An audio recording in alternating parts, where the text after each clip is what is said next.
High, আমি অর্পিতা চক্রবর্তী। তোমাদের সকলকে স্বাগত জানাই সাতকাহনে। ঈদ স্পেশালে আজকে তোমাদের দেখাবো গোয়ালান্দো স্টিমার চিকেন কারি। প্রায় 100 বছরও বেশি পুরনো এই রেসিপি। তখন আমাদের দেশ স্বাধীন হয়নি।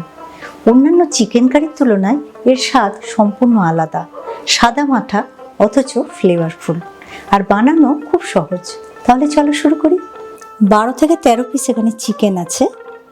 গোয়ালান্দো স্টিমার কারিতে এখানে বাটা মশলার ব্যবহার হয় না, সব কুচনো মশলার ইউজ হয়।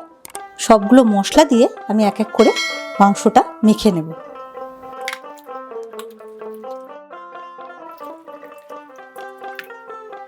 দুটো বড় পেঁয়াজ কুচি, 1 টেবিল স্পুন আদা কুচি, 2 টেবিল স্পুন রসুন কুচি,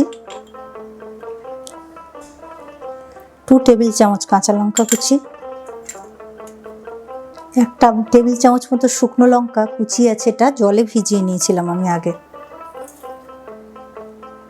নুন 2 টিস্পুন, হলুদ 1 টিস্পুন, আর তেল এখানে আমি 1/4 কাপ মতো তেল দিচ্ছি। তেলটা একটু বেশি লাগে। এগুলো দিয়ে এবার মাংসটাকে খুব ভালো করে মাখবো, আর এই মাখার উপরে মাংসের স্বাদ নির্ভর করবে। এই রান্নায় কোনো টমেটো, ঘি, গরম মশলার ব্যবহার হতো না, কারণ সেগুলি তখন দুর্লভ ছিল আর মাঝি মাল্লাদের কাছেও থাকতো না।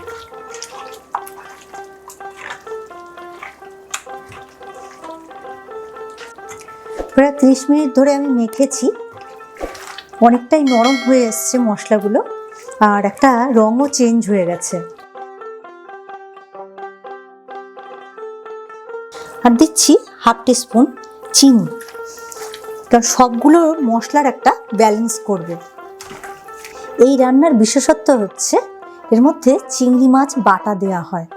আর চিংড়ি মাছ আমি শির ফেলে পরিষ্কার করে মাথা টাথা ফেলে ধুয়ে নিয়েছি। এবার এটাকে বেটে নেব।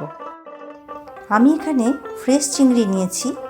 অথেন্টিক রেসিপিতে চিংড়ির শুটকি ইউজ করা হতো।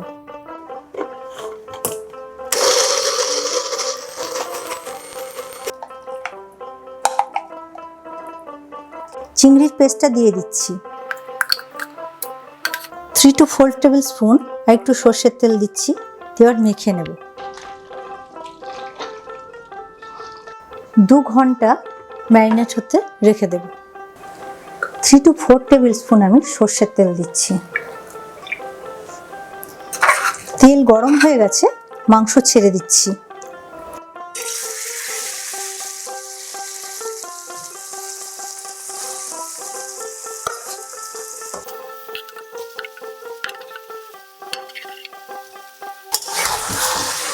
প্রথমে 3 থেকে 4 মিনিট একটু চড়া জালে আমি নাড়ব, তারপরে জালটাকে একদম কমিয়ে দেব।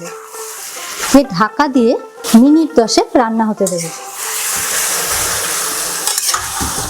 এই রান্নাটা কষে কষে রান্না করা হতো না, কারণ মাঝি মাল্লাদের কাছে তখন অত সময় থাকতো না, কারণ এটা মাঝি মাল্লাদেরই রান্না।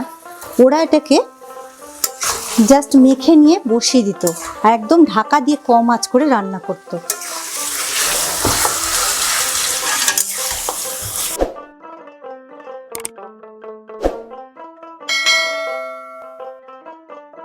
অনেকটাই জল ছেড়ে এসছে।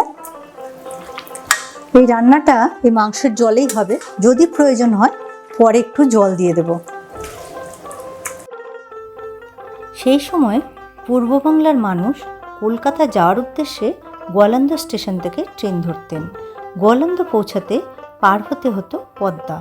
সেই গোয়ালান্দো ঘাটের স্টিমারের মাঝি, মাল্লা, খালাসি শ্রেণীর লোকেরা মুরগির মাংসের একটা ঝোল বানাতো, আর তার স্বাদ ছিল অপূর্ব। স্টিমারের যাত্রীদের মুখে মুখে সেটি গোয়ালান্দো স্টিমার চিকেন কারি নামে পরিচিতি পায়। গোয়ালান্দো নদীবন্দর গুরুত্ব হারানোর জন্য এই রেসিপিটা হারিয়ে যায়। কালক্রমে এই রেসিপিটি পুনরুদ্ধার হয় এবং পুনরায় জনপ্রিয়তা পায়।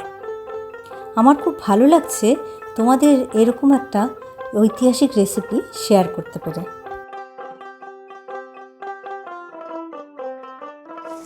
তেল ছেড়ে এসছে, দেখো একদম তৈরি হয়ে গেছে। আর খুব সুন্দর একটা গন্ধ বেরোচ্ছে। আর একদম রেডি হয়ে গেছে পরিবেশনের জন্য। গ্যাস অফ করে দিচ্ছি। আর মিনিট 5 আমি এরকম ঢাকা দিয়ে রেখে দেব, তারপরে পরিবেশন করব।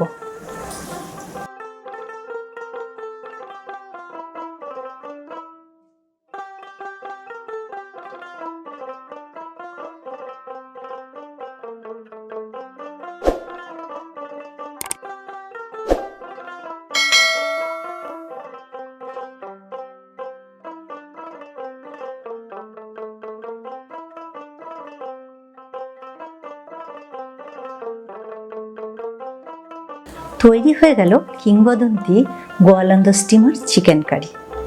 গোয়ালান্দো স্টিমার কারি সম্বন্ধে লেখা অনেক পড়ে রেসিপি ঘেটে আমি এই রেসিপিটা তৈরি করেছি। একবারের জন্য হলেও তোমরা এই রেসিপিটা ট্রাই করো, আশা করি তোমাদের ভালো লাগবে। খুব ভালো থেকো তোমরা, ফিরে আসছি খুব শিগগিরই নতুন রান্নার রেসিপি নিয়ে।